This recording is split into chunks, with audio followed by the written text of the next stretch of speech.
Hello, very warm welcome to the Ashoka Changemaker Summit 2020 and to this very special session in which we'll be making the case for Changemaker education, something I know that many colleagues in the audience will be passionate about too.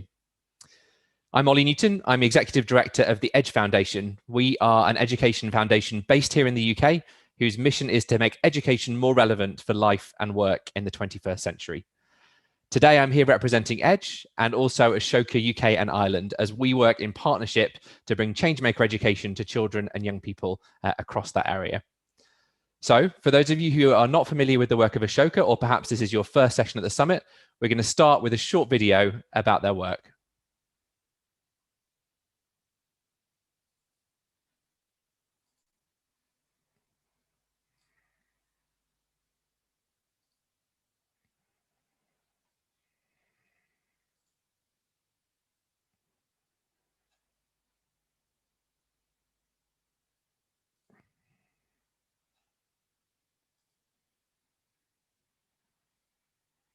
Bear with me, it wouldn't be a summit if we couldn't find the video.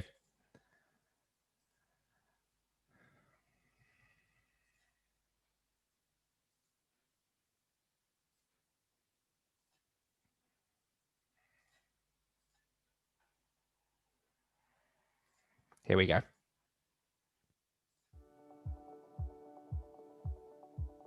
Welcome. Great to have you here. This is a unique moment, a moment that unites all of us. We all face anxiety and loss. We all see broken systems. We all experience the impact of the climate crisis. This is a unique moment. This is a turning point if we choose to make it one. This is a moment to reflect, to learn, to share, and to co-create. And I invite you to contribute. I ask you to contribute. I ask you to partner to fix broken systems. I ask you to join the movement so everyone can step into their change-making power. I ask you to nominate the next generation of changemakers. And I ask you to share your wisdom, your knowledge, your expertise. And I ask you to donate to support changemakers. This is our moment to fix the world. This is our moment to contribute. Today is the day, and you are the one.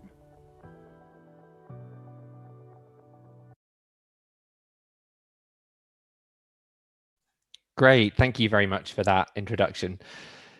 So in terms of today's session, I'm going to talk for a little while just to introduce things. You're going to meet four amazing speakers who I'll introduce, and they'll say a little bit about their work as change makers.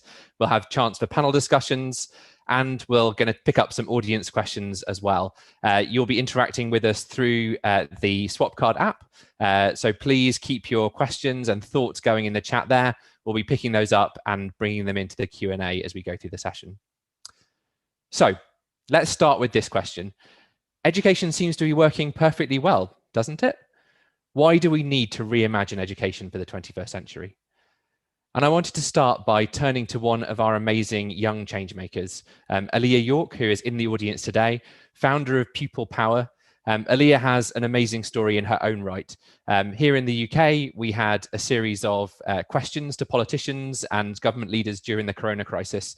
And when Aliyah tried to put in a question, she was told that they wouldn't accept questions from under 18s. She didn't take that sitting down.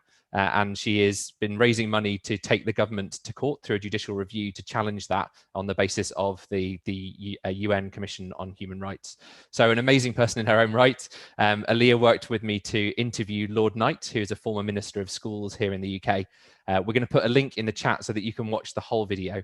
But I wanted to start by just sharing a few reflections from Aliyah and then a very short clip of that interview so that you can enjoy some of her enthusiasm to start this session.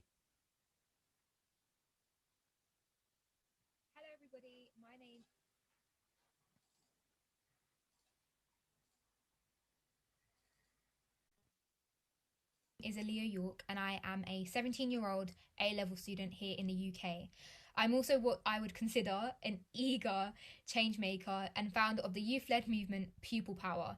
Now, I am extremely proud and excited to join you here for the event, The Case for Changemaker Education, a part of Ashoka's Changemaker Summit. Now, exploring the theme of reimagining education, I have a lot to say, and having experienced over a decade of this system, I have first-hand witnessed how the one-size-fits-all approach simply doesn't work and fails to support every student. Personally, I'm just tired of feeling like I am a product of a pressurizing exam factory, feeling like my grades and the numbers are more important than my own well-being and mental health, and being a part of a system that just neglects individual talents. Finally, I am fed up of young people being expected to be passive within education. Instead, I want to provide an alternative vision. I want to emphasize how imperative it is for us to centre change makers within education, how we can have a system that is transformed to prepare different types of students to be active citizens that not only challenge injustices, but are truly prepared to change the future of our world.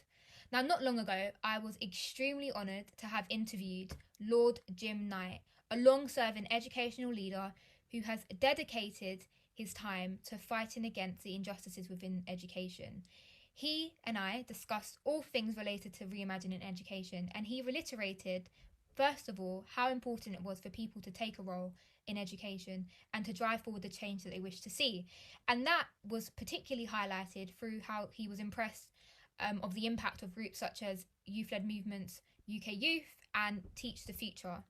Now, further on in the interview, Jim also highlighted how the curriculum can be transformed to incorporate current affairs such as climate change, and how the role of teachers can have an important part to play when they deliver lessons around this topic. How we can use technology to inspire creativity, free thought and imagination, and also how we can use other models such as other schools across the country to look at how democratic schooling can have more of a presence within our current school and classroom.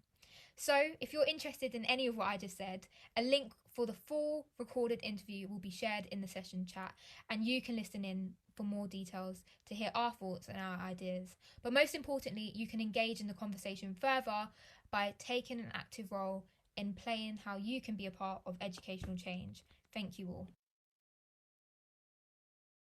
You mentioned Teach the Future, who we do a lot of work with, and there's some Teach the Future members that are also Pupil Power members, and also you mentioned UK Youth as well. So it's really amazing, honestly, to hear that you're engaging with young people and the groups out there that are also striving for that change.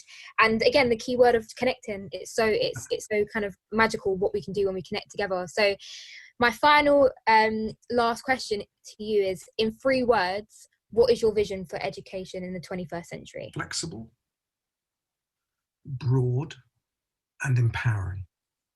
Hello everybody, my name is Aliyah York and I am 17-year-old.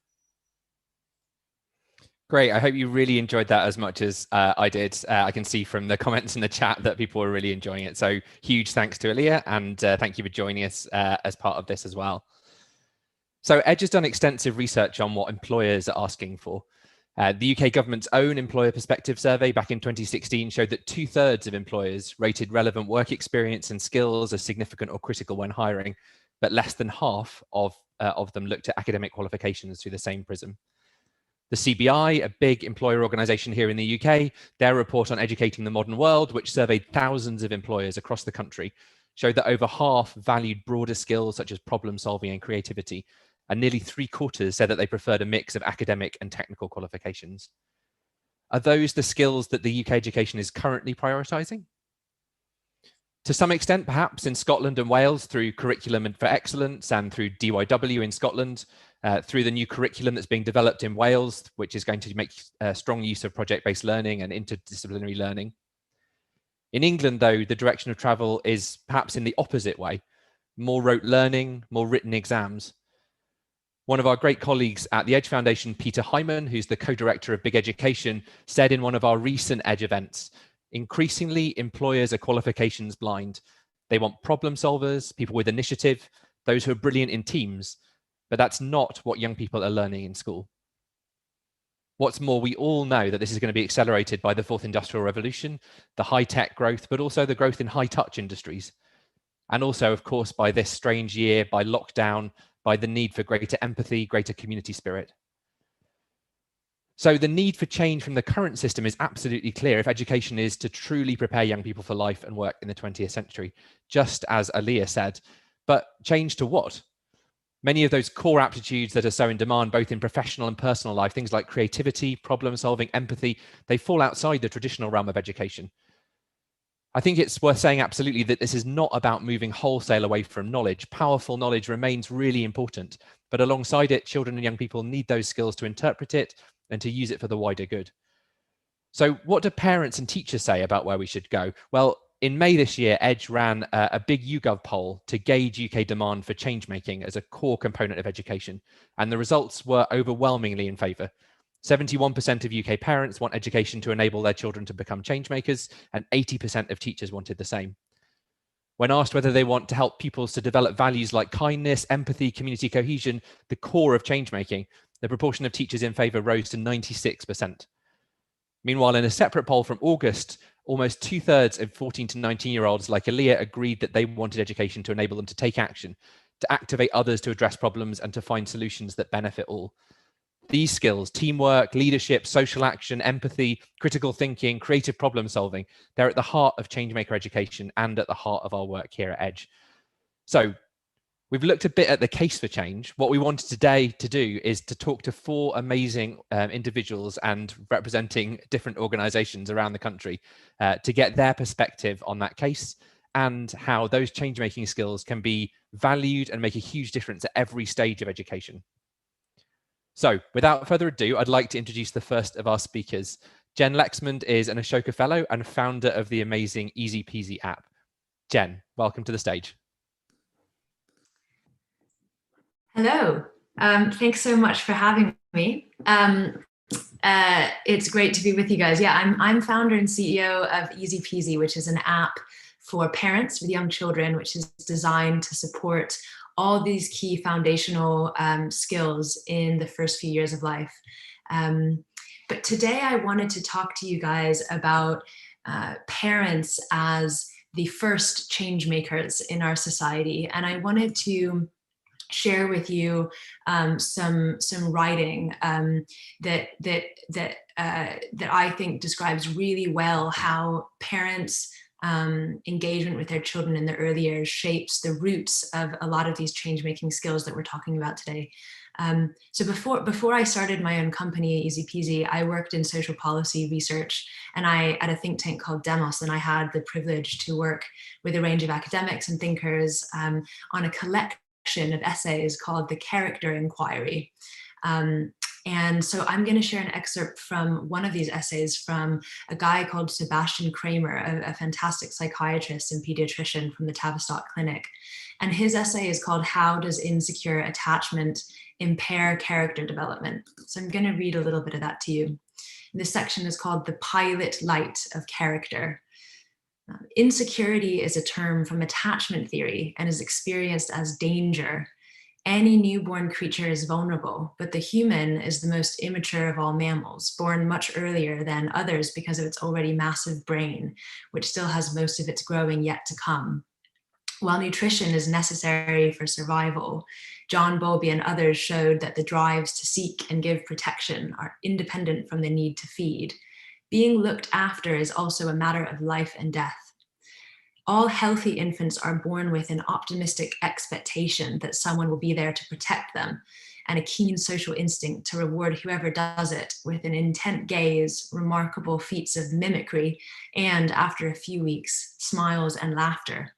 This is the biological spark which, when lit by attentive care, gives you the capacity to love as you have been loved. But to keep the flame alight, you need caregivers attuned to your states of mind and body to help you make sense of what goes on there. These methods are universal. For example, a man with a deep voice raises its pitch to female levels around middle C when talking to babies so they can most easily hear the tones, even though they do not understand the words. Attunement is a matter not only of pitch, but also timing. So when you speak to someone on a phone line from the other side of the world, have you noticed how the tiny lengthening of time between what you say and the response you get can make you wonder fleetingly if you have caused offense in some way? When we're slow to respond to their messages, that is how it is for babies too. So though we are clearly born with different temperaments, character develops in the human environment from birth onwards. Each stage of childhood builds on the achievements of the previous one. The intimate reciprocity of the first year is carried forward into the wider social relations of the second. As toddlers, on our feet, we enter the great university of moral advancement, conducted in a storm of passionate, magical, and violent emotions. Learning how to manage relationships, how to share, for example, requires firm and affectionate looking after from familiar adults. This is the time to forge character in the heat of the moment. So I really love this piece from Sebastian Kramer because it shows how important parents are to shaping these early foundational change-making skills in young children. And it also shows us how much a parent's own experience can shape their ability to provide that consistent, warm, and loving care. So Sebastian goes on to look at how poor attachment can lead to compulsive self-reliance or anxiety and different things that can really undermine children's abilities to share, to be pro-social, to manage and regulate their own emotions. So he also goes on to look at the way that our wider setup of society can shape the security or insecurity that parents themselves and families live under. So I think, you know, what this shows is that parents are really, you know, this fundamental architects of change-making skills in young children. And in my company, Easy Peasy, which I'll talk to you more about later, is designed to help parents with some of those challenges in the early years.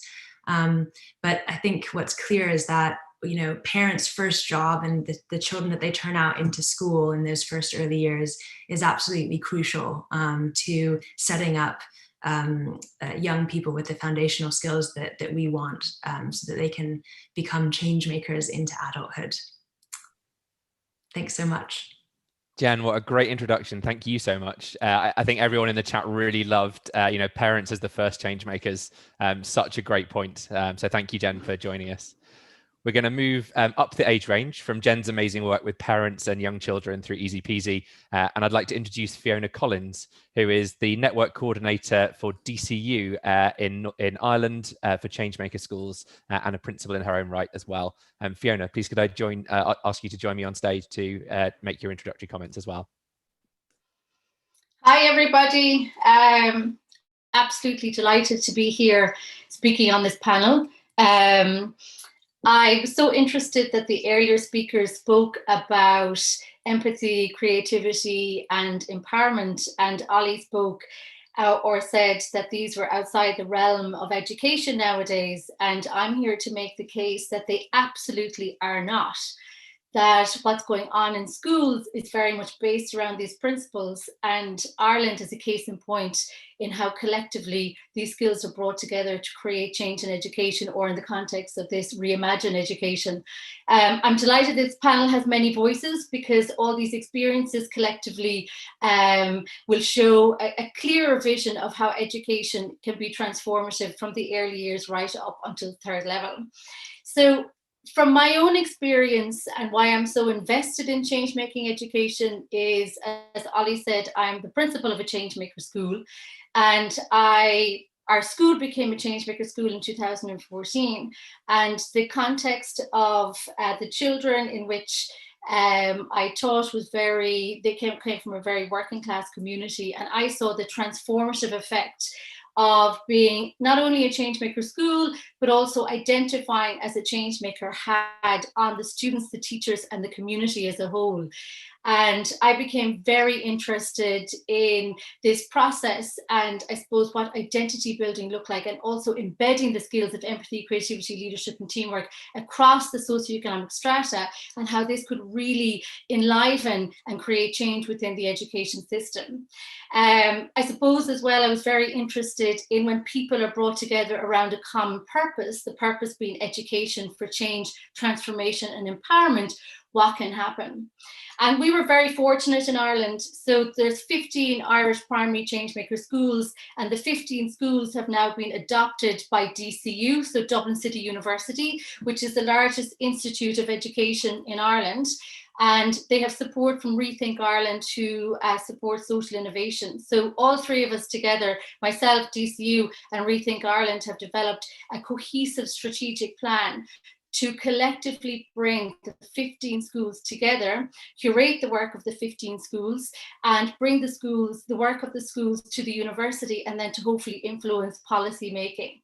My role within that is to provide a framework for the schools, and I suppose it's very important that we can hang our work around a framework and to develop a common language. And this language is empathy, creativity, leadership and teamwork, and of course innovation and entrepreneurship, which are the skills we're talking about today in terms of reimagining education. I must say, in terms of Ireland and why this really works, and this is a really, really good fit, is the 15 schools are across the country. They're also different sizes and denominations, but Irish policy is really supportive of innovation and change. And we have two big policy documents, and one is called Comasu, or Empowering Learning. So empowerment is very much the narrative of Irish policy. And it's my role to bring the contemporary practices of the schools to the university and to the policy makers to create this triangulation of change. I also have a very specific role in terms of supporting the schools in leveraging themselves as change agents. I guess, as we all know, the world is constantly in flux, and COVID has really shown this. And the world is changing, and schools are actually changing. It's how we frame the work of the schools to emphasize this change and the empowering nature of this process.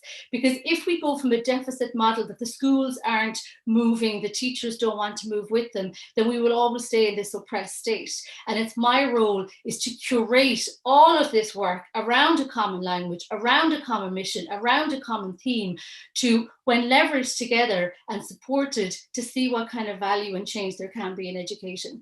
I think this is an amazing time for reimagining education, for the Changemaker schools and for education as a whole. The world as we know it will never be the same again. And if there was never a time for us to collectively come together to reimagine it, it's now. And from my own experience in Ireland, there's a massive appetite for that across the board. And the fact that the Institute of Education has taken this upon themselves to support it really shows that there's power in these words: empathy, creativity, leadership and teamwork, to support innovation and entrepreneurship. So thank you, Ali. Thank you, Fiona. What a great and passionate start to this session. And we're really looking forward to hearing more about your experience. I know there's a lot of interest in the teacher training element on the chat as well. So when we come to the Q&A later, we'd love to hear more about that too. Yeah, no problem. Wonderful. We're going to keep moving up the age spectrum, and I'd love to welcome to the stage Sean Mciner, who is the founding principal of the studio in Liverpool. He's recently been working at another Changemaker institution at Atlantic College in Wales, and we're currently very lucky to have him working with us at Edge and Ashoka UK and Ireland, starting to develop work in Greater Manchester, on which there's another session a little bit later in the day. So don't miss that. It's in the section on You May Also Like on your swap card platform. So can I welcome you to the stage, Sean, to give us your intro? Thank you very much, Ollie, and hello, everybody. It's such a privilege to be here. It's clear that this is a moment when all these ideas that have been disparate in terms of what comprises Changemaker education are starting to cohere into policy and practice. And I want to talk to you about the journey of Changemaker schools over the last 5 or 6 years. I've been, as Dolly said, I've been privileged to be the founding principal of the studio, which is a Changemaker school, and last year down at Atlantic College, which is another Changemaker school doing the IB diploma. And I'd just like to share the journey really, because through that journey, we've started to explore some key principles that may resonate and may provide a foundation for the ongoing discussions. So it was in 2015-16 that these 15 schools came together, and what was immediately noticeable about them was the diversity. You know, there's inner city primary schools in Hackney and in Barry. You know, there's a Quaker school, there's a democratic school, there's secondary independent schools, there's a studio school, there's comprehensive schools, and so that diversity, like in all great ecosystems, allows real practice to emerge. You know, when we go to the margins of our own experience, I think that growth and professional growth happens. So we've been exploring together what that looks like in terms of our own learning journeys, because that's really what this has been about. It's been a learning journey and also a journey of practice. And I think during lockdown, we had the opportunity to do some COVID conversations. So we turned the lens on our young change makers, and through Sean Bellamy's expert tutelage, trained them as facilitators. And what that beautiful kind of intergenerational moment allowed us to do was ask some real questions alongside the young people in our schools, and also across the network and the wider educational ecosystem. And those questions are, you know, what is our identity as change makers? And what's this work that we're seeking to do within our schools and as a network? And through that, we started to explore what we value in terms of the educational practice in our schools.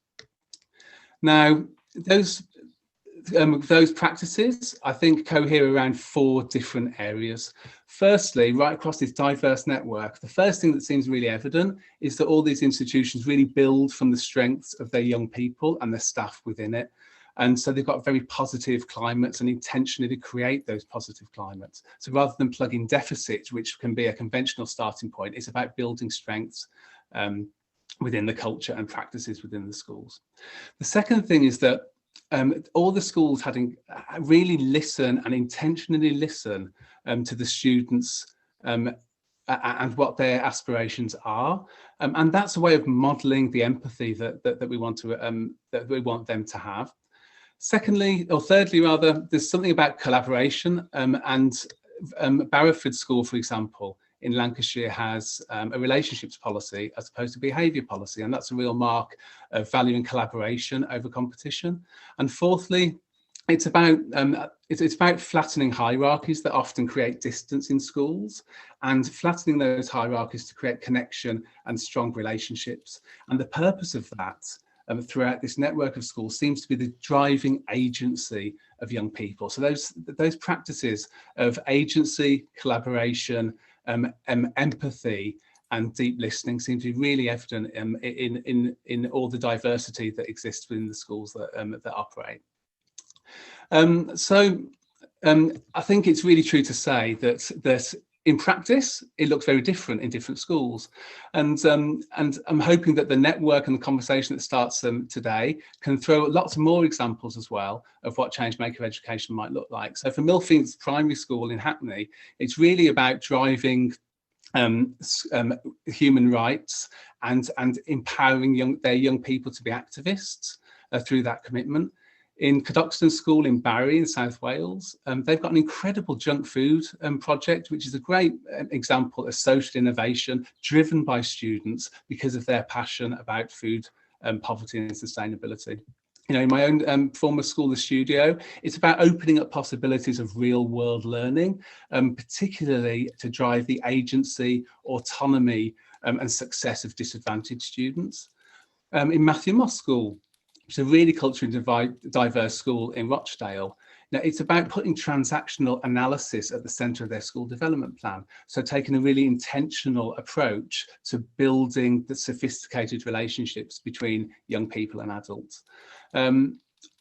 Up the age spectrum, you know, at Atlantic College, you know, it was about taking quite a sophisticated approach to social innovation and weaving in opportunities for students to learn about systems thinking, systems leadership, and how the projects that they were developing can really network and have a wider impact. For Sands School, which is a democratic school, It's about putting democracy and empowerment at the centre of their school culture. And, you know, for a school like Sidcot, which has come from a Quaker tradition, Changemaker education is about dialogue, and it's about reflection and allowing students to really engage with the wider purpose and the potential social impact of that process.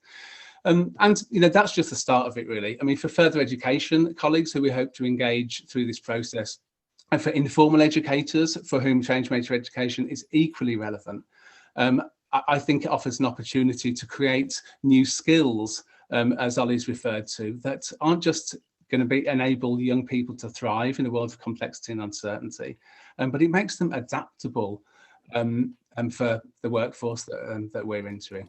So, you know, so while Changemaker education means very, very different things to in different contexts, I think what it's got at its core, and one of the unifying principles, is that it coheres around a certainty that we can actually prepare young people to thrive in a complex world by teaching them to be adaptable. Okay, thanks.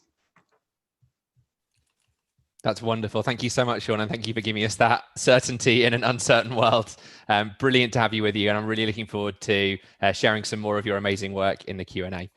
So that's taken us on this journey in terms of making the case for Changemaker education through early years with Jen, primary and secondary school, and into FE with Sean. And we're going to kind of bring that journey all the way through the range now, as I welcome Nick Petford.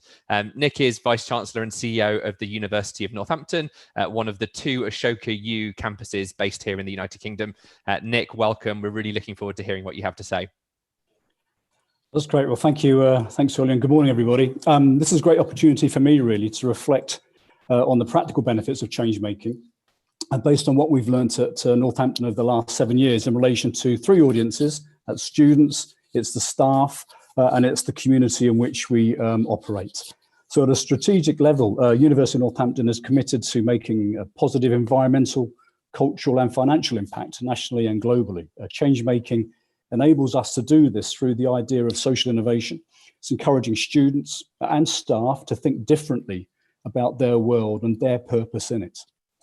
In 2013, the University of Northampton became the first Ashoka U Changemaker campus in England, one of only 50 in the world, linking us to a global network of entrepreneurial students, faculties, facilities, and community leaders who provide inspiration and connections and support. But what is a change maker? Don't want to get drawn into the definitions. For us, simply put, change making at Northampton is about spotting a social or environmental problem and having the skills and the grit to do something about it. More specifically, a key aspect of our Changemaker ethos relates to skills development in students, particularly embedding the so-called soft skills, which are much sought after by employers. And kind of generically, these are 3 of them: self-motivation, being a connected team player, and a creative problem solver. So being a Changemaker campus means we can address these 3 attributes through, well, firstly, experiential learning. So experiences that help students understand more about the world around them and how this connects to their studies and future. It encourages self-motivation. Changemaker events, opportunities to explore change making on campus and in the community around the university and further afield, meet and network with other inspirational change makers and people from industry, etc. It develops team skills. Finally, employability through Changemaker helps to join the dots. It provides a platform to capture student development. There's opportunities for paid work.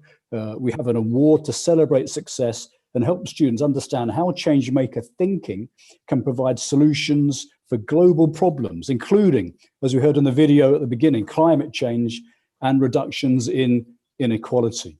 It's important to realize that Changemaker for us is not an add-on. It's not an add-on. It's core to our curriculum for the reasons outlined above.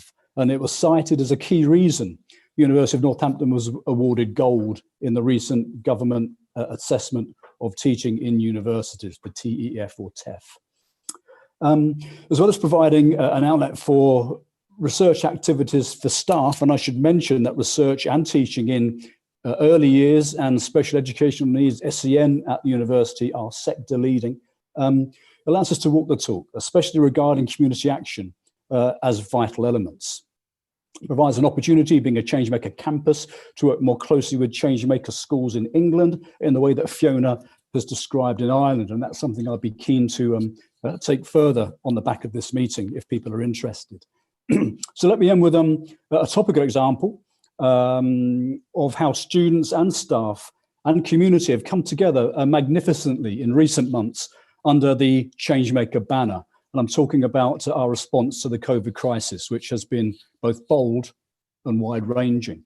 So at the university, we started by opening a drive-through COVID-19 test and assessment centre in one of our car parks for local people in partnership with local medical services. Next, we opened our hotel. We have a hotel on campus, and we provided rooms free of charge to health workers and used our halls of residence to house nurses and other key workers who were on shift work. We used the campus as a food distribution centre involving student volunteers and staff volunteers, and also in a more nuanced way as a safe shelter for victims of domestic abuse through the crisis. Finally, student volunteers. This is where I've been blown away by the Changemaker ethos in our student body. Over 400 final year students, nurses, midwives, occupational therapists, and paramedics took up posts in local hospitals to help out. I think their experience that they've gained from this has been invaluable to them. What better way to underscore the practical aspects of change making? Thank you. Nick, what a wonderful place to end those introductions. Thank you so much. Could I welcome all four of my amazing panelists back onto the virtual stage, please?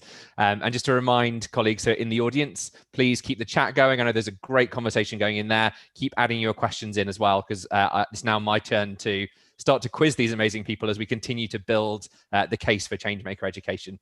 Now, I'm going to pick up some of the kind of misconceptions and challenges that I've seen when people have seen some of this work and put those to you guys so that you can start to help me push back on them. I wanted to start with something, Nick, that you said very clearly in your presentation, which is this one about, what does change making actually mean? What is a change maker? I love the definition that you gave, but I just wanted to turn it over to the other panelists to see if they wanted to add anything to that. What's your view on this kind of key question? What is change making? What is a change maker? Let's get that out of the way, and then we can move on to discussing how we can make more. Fiona, do you have a view on that one? I have a view on this one.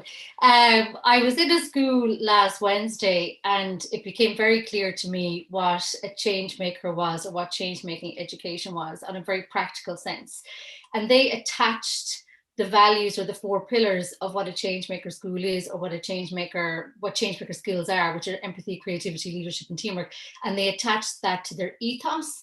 So every action, every relationship, every reaction, every initiative, every, symbolic piece of their school is attached to these four pillars. And these four pillars go across the curriculum. Like who can argue with creativity, leadership, teamwork, and empathy? Absolutely no one. And there's such foundational skills for the future of our schools, our children, and the generation to come.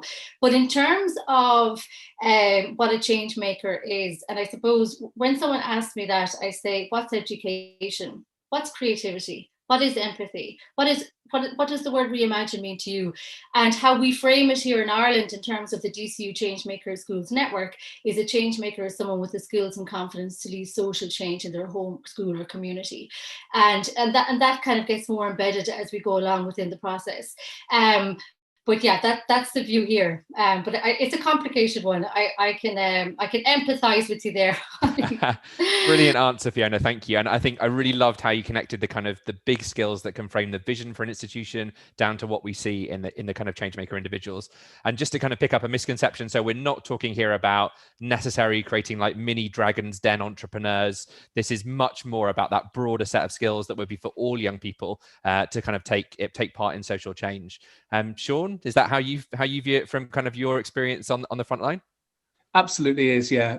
And I think it's about, it's not a program either. You know, a lot of people think, well, when is the Changemaker education program going to start? But it's not about that, as Fiona's saying. It's about kind of integrating a kind of a mindset into the way in which we're currently doing education. So it's not about throwing everything out, but it's about thinking about what's relevant and looking into the future and taking what's going to be relevant then and bringing it back and backwards mapping it into the experiences and the skills and the mindsets and dispositions that young people need now.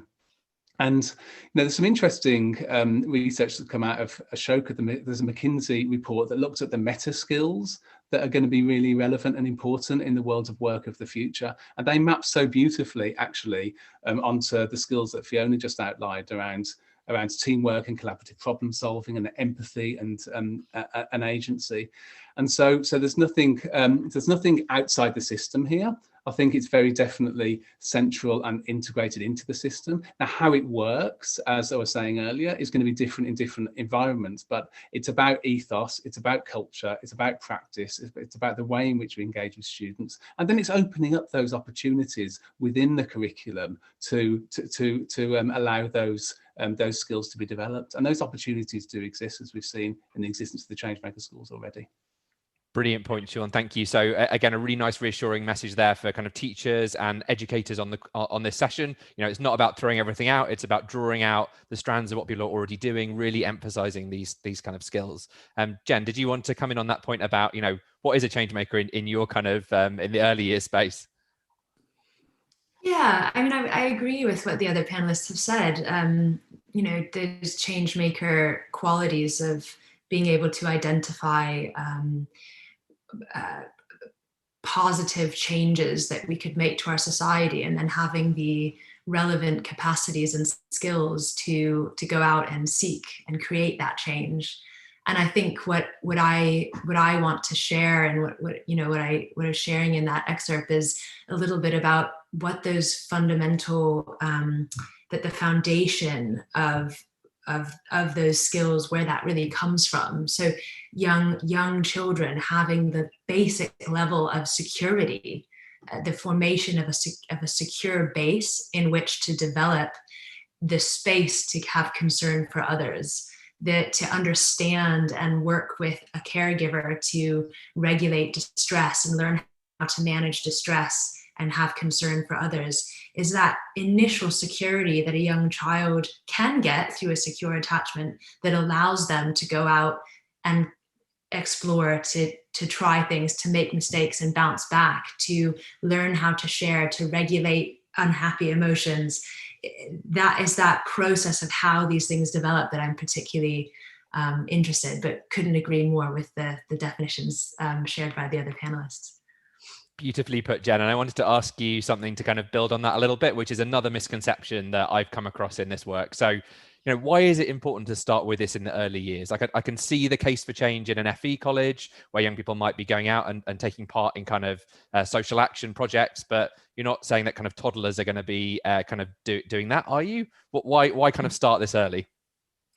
Yeah, no, it's a good question. And I think that there's a very, very clear answer to it. You know, before a child even gets into their first day of school, around 85% of their brain has already developed. So the early years are a really precious time for setting the foundations of these internal capacities that young people will go on to use to affect positive change in our society.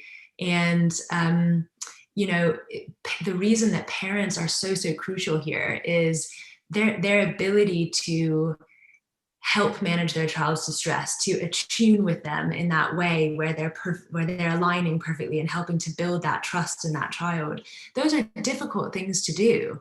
And parents, they face all sorts of challenges to being able to create those conditions and support their children in that way. I mean, COVID, some of the research is now coming out around the impact of COVID on parents' mental health, and you have the majority of parents feeling very concerned about their mental health, anxiety, and ability to cope. And again, Sebastian's essay goes into what are the social policies and the wider support structures that we need to create as a whole society in order to support parents to be those change makers for their children. So it's a very intergenerational story. But certainly, if we're not starting early, we see the impact in the primary school right away, where around in this country, in the UK, for example, nearly half of children are arriving to school not school ready. And some of the core ways in which teachers are describing that are not being able to listen to instructions, to share with other children, along with other things like physical things like holding a pencil and toilet training and so on. But not being able to do those things, to engage with other children, to play, that has an impact on everyone in the classroom. And it also creates a huge anxiety in the young child who can't understand the instruction, who can't participate with the others. And that has knock-on effects on the other children who feel distressed by their anxiety. So you can see very quickly how the not having that foundation goes on to create difficulty for other children in the classroom, for the child themselves, extra pressure on a teacher, it impinges on the teaching of the curriculum, and so on and so forth.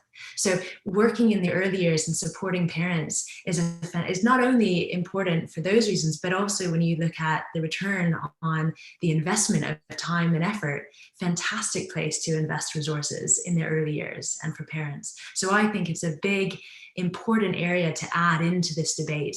And the policies, the public policies to support parents are very much needed to follow on from that, as well as the services, of which Easy Peasy is my offering. Brilliant answer, Jen, and really powerful case there. But let's check in with Fiona on that. So you're talking about kind of almost the supply side. You're getting the young people and the children ready at a very early age. Fiona's on the receiving end of that in the primary schools. Does that ring true? Does that kind of work before they get to school really help you and your staff, Fiona?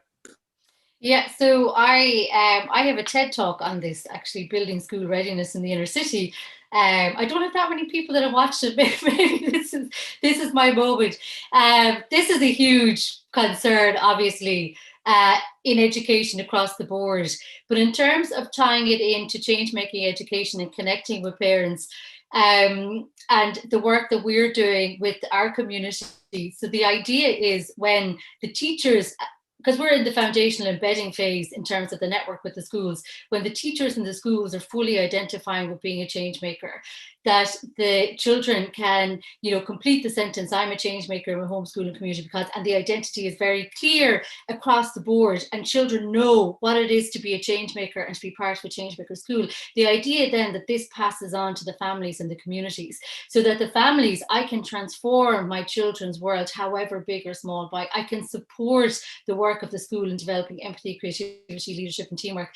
In terms of the issues around the early years and getting school ready, that's so systemic, and is so in Ireland very much related to poverty and very much related to all the key pieces around that. Getting a child ready for school, needs education. It's a structural issue. It's so complex.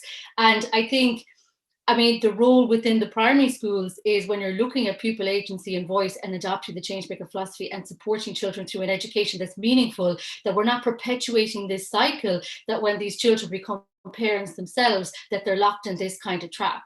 And again, bringing it back to my own school and the power that was felt in the school by identifying as change agents, however big or small by, and the capacity of that in terms of their educational journey, or even in terms of making good choices.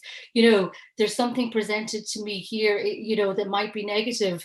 What kind of a choice can I make? What's the right choice to make? And how am I making a difference to my life by making the right choice? So I suppose, tying back to what you were saying, Jen, it's creating a generation of future change makers, that we don't perpetuate these cycles of poverty that create this issue around school readiness, I guess.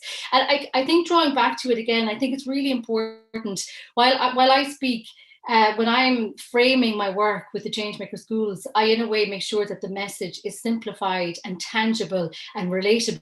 But the other side of it is, and when you look at the research and we look at the complexity of it, and I know from my own work, this is a big piece of work in terms of, breaking down structural barriers and issues. And we have to work with what we have. And that's my key role within the network. What are the schools doing that's reimagining education, and how can we build on that, and how can we leverage it to create systemic change? And I think this conversation is excellent to see how can we connect all the dots together. And I think we're in a very foundational stage. We've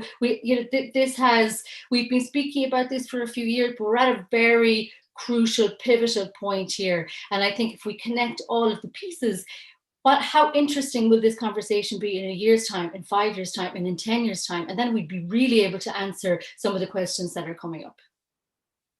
Great answer, Fiona. Okay, I'm bought into the idea of kind of an early start, but when we get into schools, colleges, universities, we're talking about something that's like an extra unit separated out from the curriculum, something totally different from the daily business. Is that right? Or is it integrated into the kind of broader learning?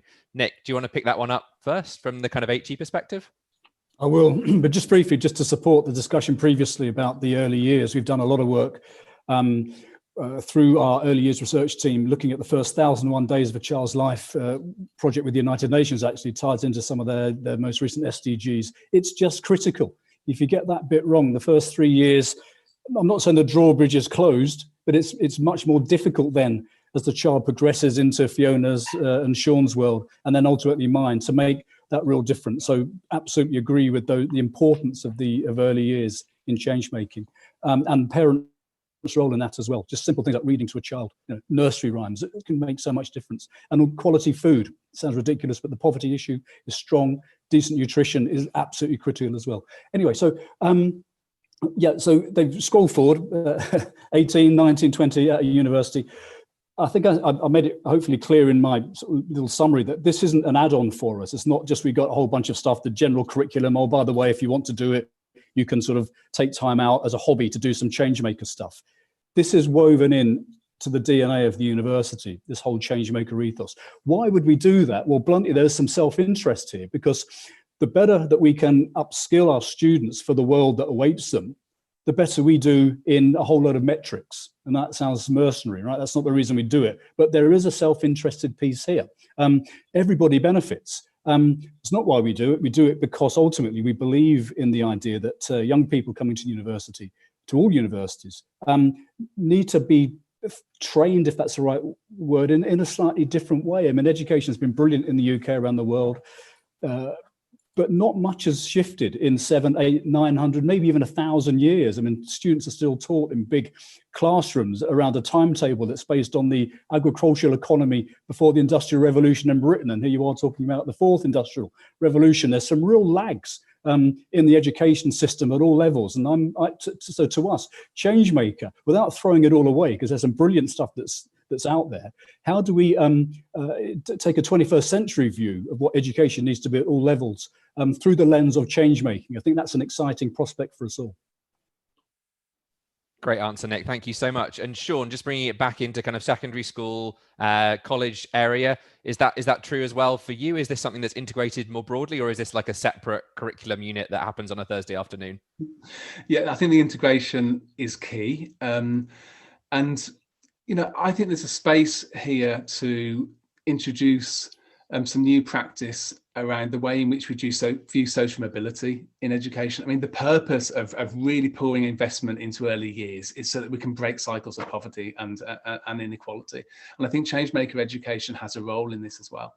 Recently, the Social Mobility Commission broadly kind of concluded that for all the premium spending in schools, it's not shifting social mobility in the way that one might expect, and one could posit that the reason for that is that we're not addressing it through the skills that young people need in order to succeed on the horizon of the jobs market that's ahead of them. And my experience from the studio kind of tells me that what employers want are not just functional young people. They want young people who are really passionate about their communities, who've got a story to tell about the social impact that they've created, who are part of the active citizenry, of the school and where they live. They're the kind of young people that are really in demand. And if we look at the COVID era, and what that's taught us, it's taught us that that the system is kind of rigid and fragile, when we need kind of more resilience and agility. And that's why I think Changemaker education has the chance to be integrated into the way we view our approaches towards education. And that will manifest in all sorts of different ways in the way in which we do education in the classroom as well, inevitably. If we get the culture right, the practices will follow. That's great, Sean. Thank you so much. You and Nick, Sean, have both mentioned the importance of kind of employability skills. I talked in my introduction about what employers are looking for and all the research that we've done there. Nick, I think you were saying about it hitting the bottom line, and that there's no kind of there's no need to apologise for that. It's absolutely essential that it does that. I just wanted to ask you kind of how is this really kind of making your graduates employable? What kind of feedback are you getting from employers?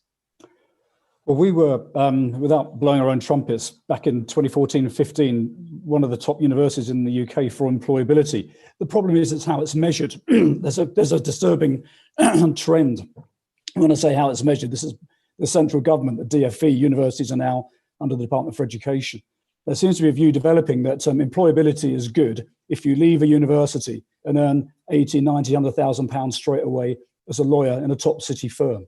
Now, that is not necessarily the best metric for employability, but it seems to be this notion of employability is only as good as the output graduate salary or even the starting salary, I think is quite onerous. Because what happens if you're a primary school teacher, where you go into a sector that's regulated through pay? What happens if you become a nurse or a paramedic? So does that mean that the courses that universities produce those courses are going to get somehow marked down? It's a real worry. So the notion of employability, in its broadest sense, how it's seen politically at the moment in England, I think is troublesome. That said, for us, it's all about putting our students first. So no matter what career they want to go into, those three things that I mentioned, those so-called, I don't like the word soft skills necessarily, but I think you know what I mean when I say them. Employers seem to want generically people who can network, communicate well, they have empathy, etc. Those things, as I say, need to be baked in right at the heart of the undergraduate curriculum and not added on. You don't do like a third-year module in employability where they tell you to take all your photographs of having a good time off Facebook, off the internet, and how to write a CV. It's too late. You need to be looking at employability from the word go. The second they start here during induction and talking about employability, about skills, about placements, how you can get out there through all sorts of community interactions, and volunteering is a key part of that. More difficult now, of course, with COVID. And so we're looking at what does a virtual placement look like? What does a virtual internship like? Using the sort of methodology and technology we're doing now as a placement. I mean, I think these are going to might become more the sort of digital transition into virtual placements. This is something, again, which we're interested in, but it all comes back to this idea of employability and what's doing best for the students. That's great, Nick. And Sean, do you want a word on that? Kind of how would you developing through the studio, through Atlantic College, those kind of employability skills that the workforce are looking for? Yeah, I think certainly in relation to the work at Atlantic College, there was a real driver of that was to enable the curriculum to move beyond silos. So, it's incredible how sophisticated we need to be to read the world in order to solve the complex problems that are out there, and how that contrasts with the way in which we organise education in very neat, discrete bundles of subject disciplines. And of course, powerful knowledge is really important, but I would also say that it becomes more powerful when you can see the linkages between different concepts and understandings. And the work we did down at Atlantic College, and to a certain degree at the studio as well, was about being able to be interdisciplinary, yet rigorous in the way in which we approached courses and education, and to put students at the centre of that. So to really drive autonomy of learning and self-directed learning through real-world learning opportunities. So all students at the studio have a project that they work on, and that project is an opportunity to really engage powerfully with something that they're passionate about, take themselves on a learning journey, develop some immersive learning around a social issue that they care deeply about, and then develop projects along to serve those ends. And that throws up all sorts of opportunities where they're able to sit in employer interviews and talk about project management and marketing and all the other skills that they've learned, but it's driven by a sense of purpose. And I think if Changemaker education is about anything, it's about unleashing that sense of purpose in young people, and also as educators and professionals as well. Thank you so much, Sean. And all four of you have knocked down some really difficult misconceptions there. We've got a really big and really engaged audience listening to this, and I wanted to bring in some of the questions that they're raising in the chat. So I wanted to start with one for you, Jen. Laura's got a really good question about support for working parents varying a lot between different countries. And I really wanted to turn to you for thoughts about what we can collectively do. What policy should we change to really support working parents to put them into a position where they can be those first change makers? What do you think the kind of key things are there? Yeah, that's a big question. I mean, at the moment, one of the things that I do outside or alongside running Easy Peasy is I'm a commissioner in a cross-party early years commission here in the UK. So that's chaired by a Labour and a Conservative MP, and we're actually about to report back. And one of the big areas, well, I mean, there are many. So there's the whole area around a properly supported period of parental leave. And of course, you have very different models of that around the world. So I think the general view is the more we can provide proper paid leave for both parents, for both caregivers, that creates a much more secure kind of space for parents to do that important work of attunement and attachment. There's obviously another big element around childcare as well. So although the home environment is the biggest influence on the development of these foundational skills for school readiness, empathy, physical development, language and communication, quality nursery care is sort of the second biggest. And when we look at quality of care, well, I guess the two big topics in childcare are going to be the extent to which governments support parents to pay for it, number one, and then the quality of the teaching. And, I think the point that Nick made about employability, it really always immediately makes me think of early years staff who are, the least well paid of all teaching staff, and then teaching staff being a lot less well paid than other professions. And I think there's a systemic issue here which badly needs addressing around raising up the profile of teaching, of course, in general, but then particularly early years teaching, which we know is so important and shapes so much, and in fact can save huge amounts of money if you want to talk about bottom lines.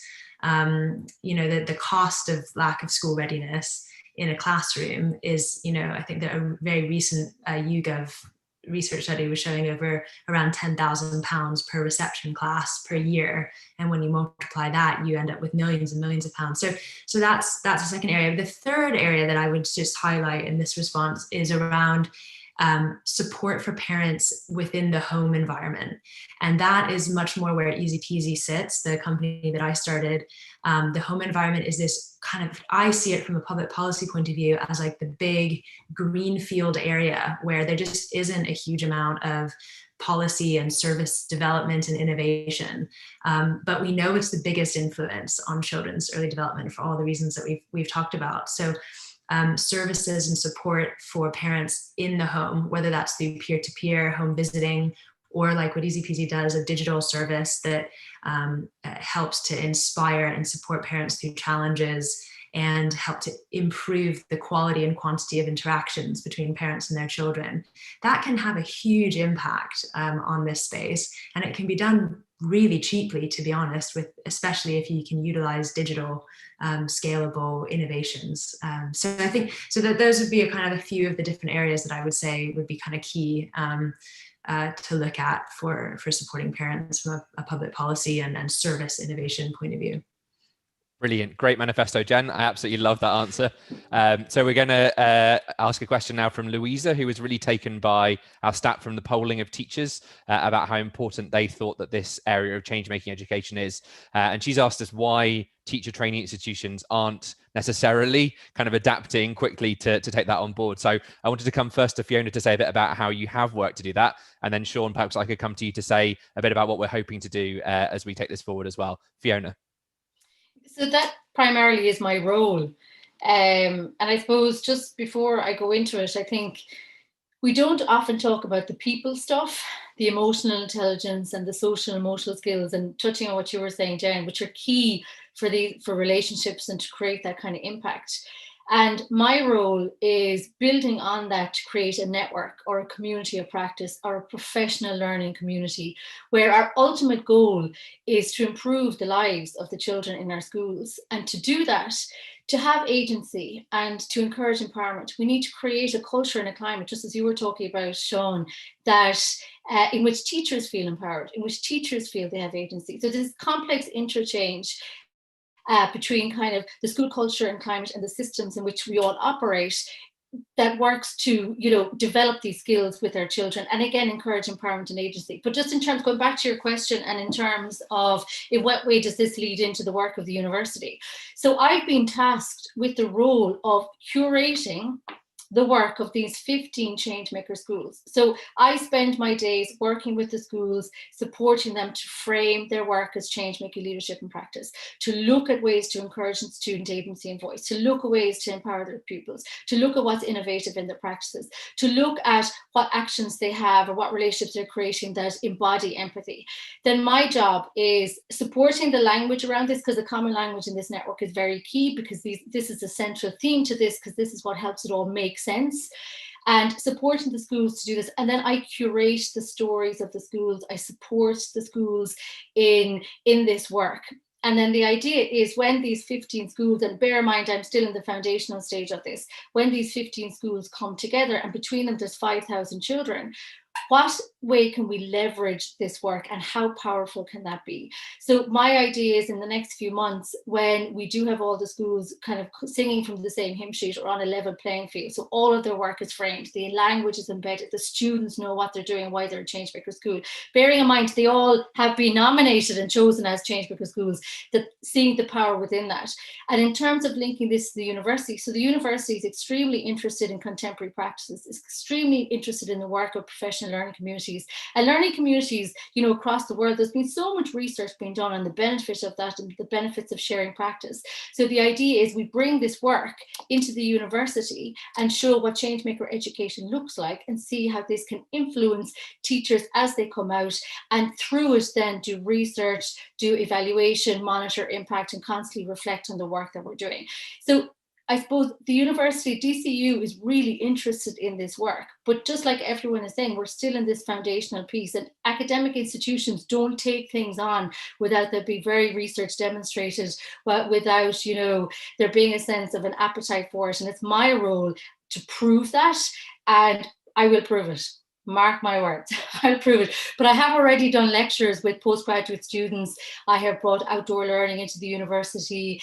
We've already done a research piece. I'm trying to get a master's student. I'm doing my own PhD on school culture and leadership. So we're creating a case here, and a case for changemaking education across the board. Yeah.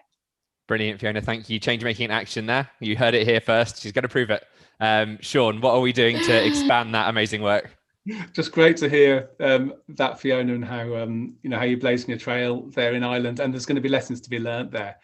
You know, I'm very conscious of that data that's often quoted, where, you know, 15% of teachers in England leave the profession in the first year, and a third of them within the first 5 years.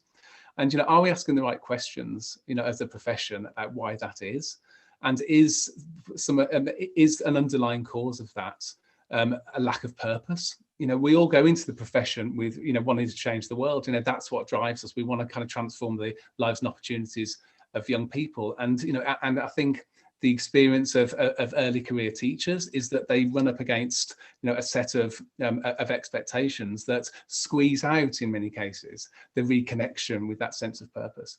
And I think Changemaker education has a contribution to make there, both within continuing professional development and the learning journeys of existing teachers, and also within the teacher training and maybe the early years career framework. I mean, how we're going to do that? Yeah, I don't know, because this is an early foundational conversation, but I would invite colleagues to get involved in that, because I think by thinking it through together, we can establish that body of practice that really helps to re-engage those vulnerable members of the profession who are at risk of leaving in Changemaker education and their deeper sense of purpose, and also that evidence base that links back to the widening and deepening opportunities and achievement of young people as well.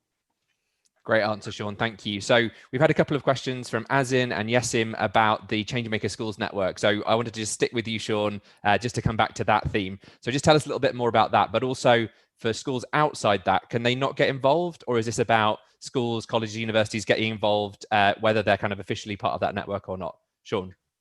Yeah, I think that's a really important point to raise. You know, Ashoka selected those 15 Changemaker schools 5 years ago, and we're creating some foundations.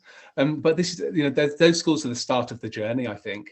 And the invitation today is to firstly to get involved in the conversation and to build collaboratively, to co-create a community of practice and understanding around this body of work. Ashoka won't be at this point kind of adopting any more schools, because that's the wrong approach. Actually, we need to engage in a much wider conversation than just 15 schools are able to have. So it's a really good question, and please do reach out and stay part of the conversation, because it really does rely on interested and enthusiastic parties taking this forward in their own settings and learning from one another. And that's been the brilliant thing about this network over the last 5 years, is how we've all grown individually as professionals through being involved in this process. So please come and join us. Brilliant. Thank you, Sean. So doors open both for wider engagement with Ashoka and with our work at Edge. Our Edge Future Learning theme really kind of connects into this, helping schools and colleges to think about project-based learning, about real-world learning, about bringing the curriculum to life. So very much an open offer there. Now, I wanted to come back to a really good challenge from the audience, which is just about this whole area of employability. You know, yes, that's important, but surely that's not the be all and end all. We're not trying to create, you know, a set of drone employees, are we? We're thinking about broader development than that, aren't we? Nick, do you want to pick that one up first? Yeah, we are. Of course, we're talking, it's much broader than that. I mean, I wouldn't want to give the impression that everything to do with Changemaker is about getting a high paid job at the end of it. However, different universities have different takes on this. The University of Northampton, the students apply to us because they actually do want to get a really well-paid, well-remunerated, rewarding career at the end of their studies. Other universities don't put so much focus on it. It's up to them. We're all autonomous institutions. But our market, if you like, our students demand that response from us as an institution. So that's why we take it particularly seriously. But it's not about, as Ollie said, you know, the drones of the future, or some sort of sausage factory where you pump them out at the other end and they all go and get an average salary and all the rest of it. It's the creativity within the Changemaker piece is so important in all of this. And it's entrepreneurship just as much as maybe employability and training to be a nurse or a teacher or a police person. It's self-employed people. How do we generate a culture, a learning environment where students can be as creative as possible, as entrepreneurial as possible, and, you know, go and start your own company when you leave. You don't have to follow the well-trodden path if you don't want to. How do you enable that level of entrepreneurship? We call it social entrepreneurship, so students can go out into the world and make a real difference, bluntly using some type of business solution to make the world better. So it's not all about sausage factory employability, absolutely not. Although some of our students actually want that. And if they do, we'll cater for that. But also we must realize that the Changemaker side of the creativity is about self-employment, self-advancement, and entrepreneurship. That's great, Nick. Thank you. And at the other end of the age range, Jen, just to come to you on that, obviously you're not looking to get your kind of 3-4-year-olds into jobs, but what are the kind of broader kind of indicators that you're looking at? You've mentioned a few of them as they go on into Fiona's world of primary school, but what do you hold yourself to account on in terms of those broader skills? Well, school readiness is, well, I should start at Easy Peasy. Our mission is really giving all children the best start in life, regardless of background. Now, looking at school readiness is it's an effective way of measuring that, because all children are assessed for school readiness in the UK context. So we have a measure, which is very important. And then from that measure, we can see how development of those foundational skills at that stage go on to predict and shape outcomes that we care about right into the future. Importantly, it's not just education outcomes or future earnings, but well-being, health, relationship stability. So the foundational skills that make up school readiness, which generally comprise these three areas of physical development, language and communication, and social and emotional competencies, they play into an employability narrative, which is an important narrative for lots of the reasons that we're talking about on the panel. But they also play into much wider outcomes that we care about for young people and for society. So I think we might look through the lens of employability in part of this discussion, but it's not to say that there isn't an equally powerful evidence base for how the development of emotion regulation, say, in the early years, go on to shape and predict relationship stability. So I think that this is, I would say, almost, rest assured that there is quite a broad narrative here, and there's a very broad research base that shows how the development of these foundational skills, we could call a lot of these change-making skills, support not just employability, which is an important instrumental outcome for young people, but also a wider range of outcomes that we care about as a society. That's brilliant, Jen. Thank you. So I need your help now to help me knock down another misconception that comes up a few times. So this is the fact that, young people, whether they're in primary school, secondary school, they can practice some change-making skills, but they can't actually make a change in the real world, can they? Fiona? How do I escape out of this?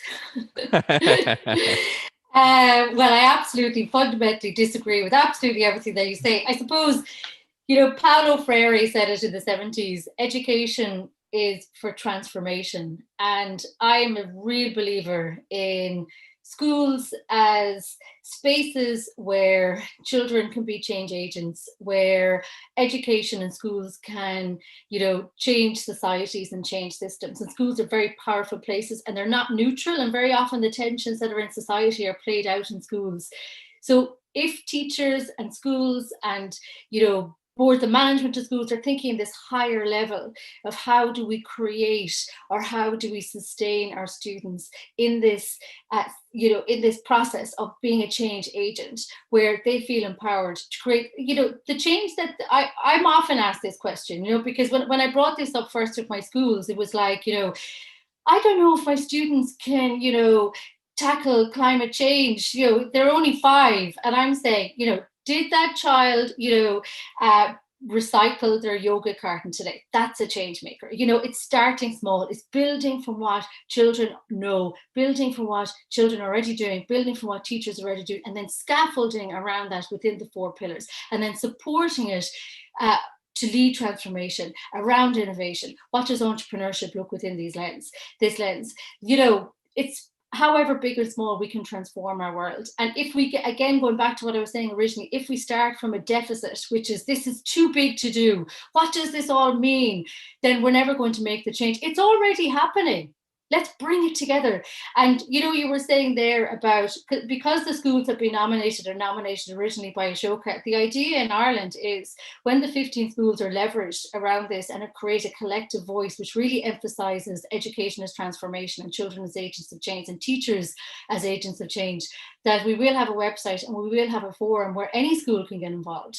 And any change maker in a school that maybe not identify as a potential change maker, school can get involved, because we all know there are change makers working hard in every system, in every classroom, in every school, even though the school mightn't frame itself as being like that.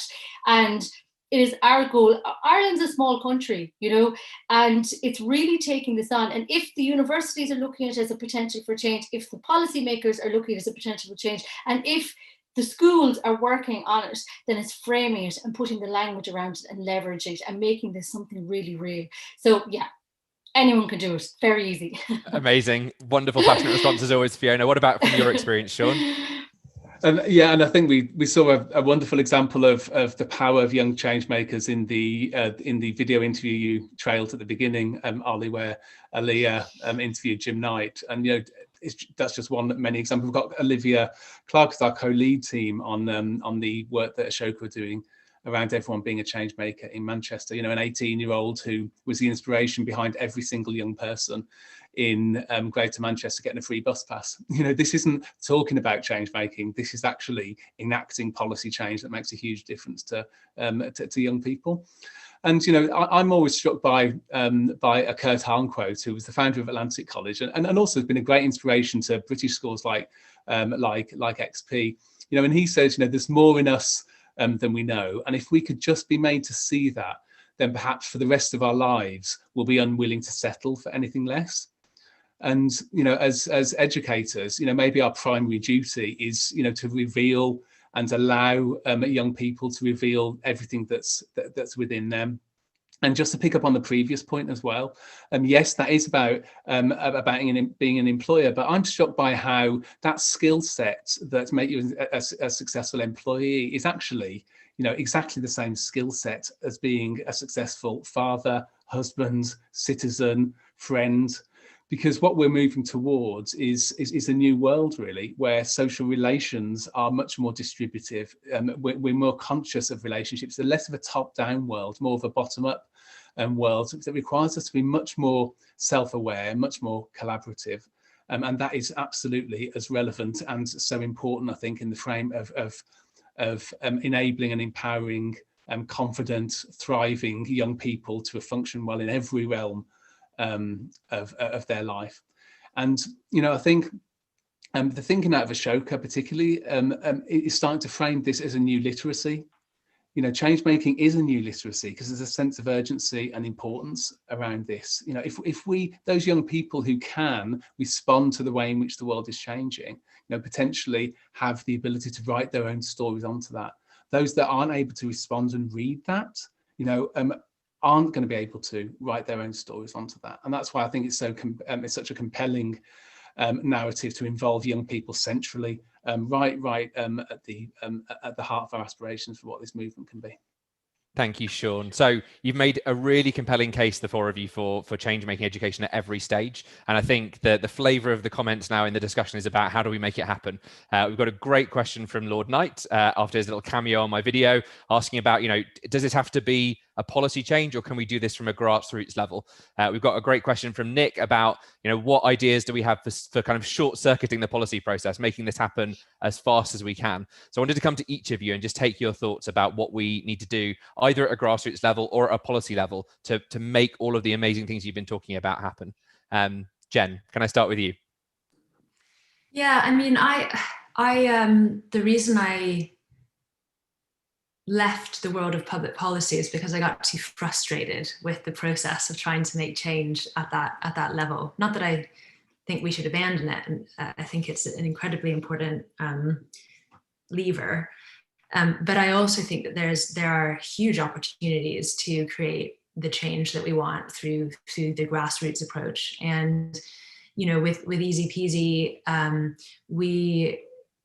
a big new part of our strategy. So our platform basically shares advice, activities, inspiration to parents to support, you know, talking, playing, reading at home, support those important early interactions. We bring in a lot of partners, Lego, the Scouts, NCT, all sort of different brands to kind of be that village around the child to help raise the child.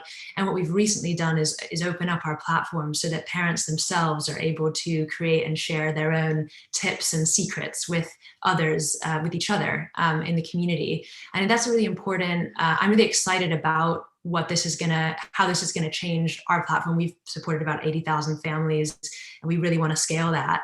And by putting parents in the driver's seat to create and share and support each other, I really like to see if we can help support parents as change makers through the Easy Peasy platform as we grow and scale in the UK and into 2021, looking internationally as well.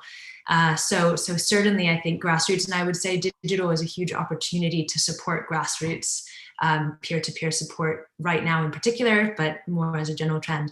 And then the last thing I wanted to say is just, I don't know if any of you guys have read Mary Trump's book about Donald Trump. But I think she actually has a background in psychology and attachment theory, and the book is a fantastic setting out of his early childhood, the role of the patriarch in his family, and the way that weakness, there was no space created for weakness or vulnerability. And when we talk about grassroots, oh, it's so small, how do we really make change when it's just within the family or just in an individual person or an individual interaction level? But we can see through Mary Trump's story the way that the ultimate power of intimate relationships, and the way that the ultimate power of the early years in shaping what has become a global influence and frightening influence on our world. So I think there is an incredible circular thing here between the macro and the micro, which really supports the grassroots approach to change. Thank you, Jen. Very salient world lesson. Fiona, how do we drive change? Just to be very brief, but when this started out in Ireland, it was seen as the grassroots movement, with the idea being that from the ground up, I suppose, not to be waiting for decisions to be made from the top down, make the decisions from the ground up. And we're kind of fortunate in Ireland in terms that the policy or the language of policy is around innovation and things, but often these are just words.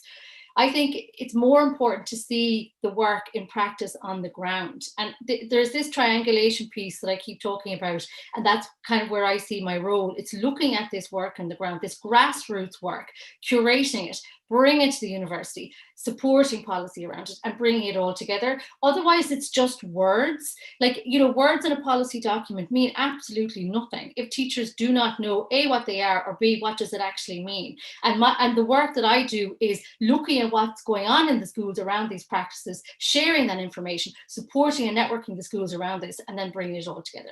So I'll leave it at that because I know we're stuck for time. Yep. Fiona, Sean?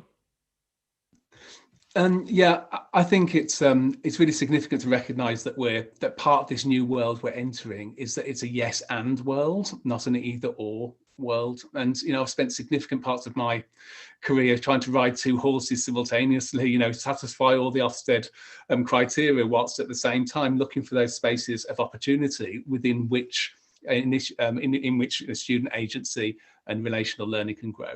And I don't think it's either or. I think with a strong body of evidence that Fiona alludes to there, policy change will be inevitable. But there's no harm in talking to policymakers at the same time. What the invitation from this session is to start building up that community of practice, so that we can engage more deeply in this conversation, and also think about how things might happen at a policy level too. Thank you, Sean. Nick? Well, in England, don't rely on the DfE to do anything in this area. What I would suggest is that we, as has been said, start at grassroots level and build networks locally. The multi-academy trusts in England might have a role to play, but that would be convincing the governing bodies of those trusts that this is an effort worth pursuing. And I think that's where the cell needs to be, not at the DfE. Where it could play in policy, I think, in future, is if we can hitch the Changemaker wagon to something that the English Prime Minister is interested in, which is this levelling up agenda, levelling up. And I think there's a real opportunity there. Justine Greening, who used to be a Education Minister, is pushing very hard her own version of levelling up. So there are supporters in this area. And I think that as a government commitment over the next 4 or 5 years, Changemaker allied to levelling up, but at a grassroots level, I think is the way forward. Brilliant, Nick. Thank you. We are running short of time. You've made an amazing case for this. I just want to end on a really positive note and come to each of you really quickly to share a little moment or a story that stuck in your mind about this work over the last few years. Nick, let's start with you on this one. Well, every year we have a little award ceremony for half a dozen schools in Northampton. We call it the Changemaker Awards. They're young children, 5, 6 years old. It's an emotional response, but a child and a parent came up. The parent had left school at 14, no qualifications, and she witnessed her child get a first certificate. I mean, it's just a piece of paper, right? But it isn't. It was everything to this woman, to this parent and the child, to see how right at the initial start of her education, she can do stuff. She can get rewarded for it. She can make a difference and make her parents proud. And it was just a beautiful moment. That's wonderful. Thank you, Nick. Sean? Yeah, very briefly, a moment springs to mind where some students knocked on my door in Liverpool at the studio and wanted to do something about student rewards in the school. So I gave them a bit of the school development plan, and they went off, and within a term, they trained themselves in JS Node. They developed a platform with a whole back end and did a marketing plan, and they took it to the Liverpool Association of Secondary Heads, and they had a really viable business model out of that one thing. And it taught us as a staff also that we were approaching that particular thing in the wrong way. And I think by being invitational, by being open and allowing students to step into that space, incredible things happen. Thank you, Sean. Fiona. I'll just go back to my own school. I never worked in any other school. I started there when I was very young. I'm not going to give you any dates or times or anything in case you do some sums. But I never worked anywhere else, and I've been there for a very long time. And when I first started there, the school used to be called Frantic Street because children didn't want to go there and teachers didn't want to teach there.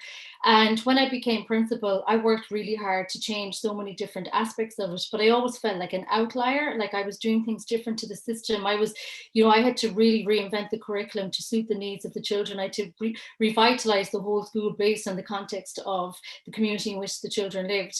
And when we were recognized for the work, because we developed an empathy-based methodology program essentially in 2014, I saw the school finally, and everyone within the school and within the school community standing so tall and being so empowered that, okay, we're doing the right thing here. And now I look at it 6 years later. There are no rules in Francis Street. There's one principle, and the principle is respect. You walk into the school, you don't know who the principal is. You don't recognize them as different from everybody else. And we've completely turned the school around. And I really, really attribute that so much to the network of the Changemaker schools and also the philosophy of the Changemaker schools movement, because we've really connected it to social justice in education. Brilliant. Thank you, Fiona. And Jen. Yeah, we have an API set up to Slack, which we use in Easy Peasy to communicate. And this API sends through hundreds of comments every day that parents are making on the Easy Peasy platform in response to the activities and ideas and information that's shared through the app. So we're very lucky that we get a constant stream of comments and shares from parents about their experiences of playing, inspiring each other. And we're just looking to grow that and get more and more parents empowered to share and share their change-making approach with their children, with each other. Thank you so much, Jen. Well, you've done a brilliant job, all four of you. Huge thanks to you. And thanks also to Laura and Alina, my colleagues who've been helping this work so smoothly behind the scenes and answering questions in the chat.